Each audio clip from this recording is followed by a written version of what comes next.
তার পদত্যাগের চেষ্টা, তারপর হচ্ছে আয়ারল্যান্ড সিরিজে যেহেতু সালাউদ্দিন ভাই আছে সেখানে আবার ব্যাটিং কোচ হিসেবে জাতীয় দলের সাবেক অধিনায়ক মোহাম্মদ আশরাফুলকে ইন্ট্রোডিউস করানো হয়েছে। লিটন কুমার দাস ওপেন মিডিয়ার সামনে বসে যে অ্যাঙ্কর প্রশ্ন না করার আগেই শামীম হোসেন পাটোয়ারিকে বলে ফেলতে হতে তার যে মেজাজে সে ব্যাটিং করে তাকে আবার রিথিঙ্কিং করতে হবে। আমরা একটা সুন্দর ক্রিকেট ওয়েদার মাঠের লড়াই দেখতে চাই। অনেক বিষয় চলছে ক্রিকেটে খারাপ পারফরমেন্স, বিভিন্ন সময় বিভিন্ন সমালোচনার মধ্য দিয়ে জটিলতা, সবকিছু মিলে ক্রিকেটটা একটা হযবরল অবস্থায় এই মুহূর্তে আমরা উপনীত হয়েছি, যেখানে যোগ্য প্লেয়াররা স্থান পায় না, যেখানে কোরাম ভিত্তিক টুর্নামেন্ট চলে, এই ধরনের নানা গুঞ্জন মিডিয়ায় ভেসে বেড়ায়।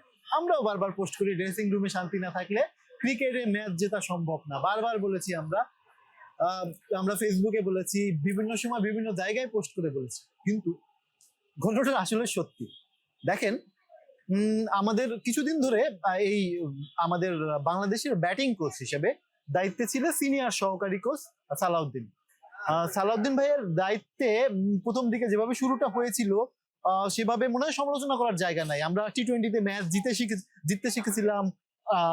বিদেশের মাটিতে বিশেষ করে পাকিস্তান, শ্রীলঙ্কার বিরুদ্ধে আমরা টি-20 সিরিজ জেতার মতো যোগ্যতা অর্জন করেছিলাম। সেই জায়গায় থেকে আবার একটু ফল ডাউন হলো, ব্যাটিংরা মিডল অর্ডারে বারবার ধস হচ্ছে, দায়ভারটা গিয়ে গড়ালো কোথায়?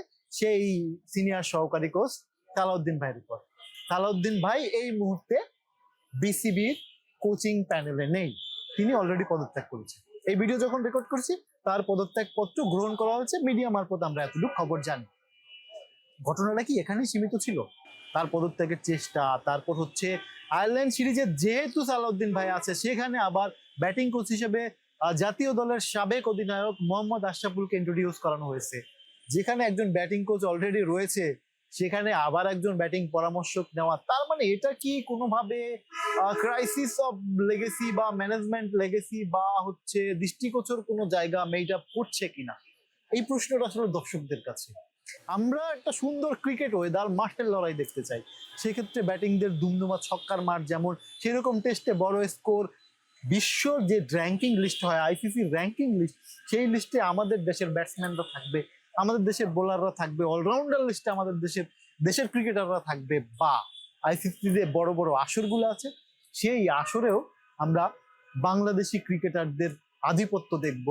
Man of the tournament, man of the match, বা দিন শেষে একটা ট্রফি বাংলাদেশের মাটিতে নিয়ে আসবে, বা ওই যে এয়ারপোর্ট থেকে সাতখোলা বাসে। এইটাই হচ্ছে বাংলাদেশের দর্শকদের এক্সপেকটেশন। ম্যানেজমেন্টের ভিতরে যেটা চলছে সেটা ম্যানেজমেন্টাল বিষয়, but in the meantime এই ম্যানেজমেন্টাল বিষয়গুলো যখন মাঠের এই পারফরমেন্সের উপরে বড় প্রভাব ফেলে, বড় ইম্পর্টেন্ট ডাউট ফেলে। আমি দু একদিন আগের একটা ভিডিওতে বলেছিলাম যে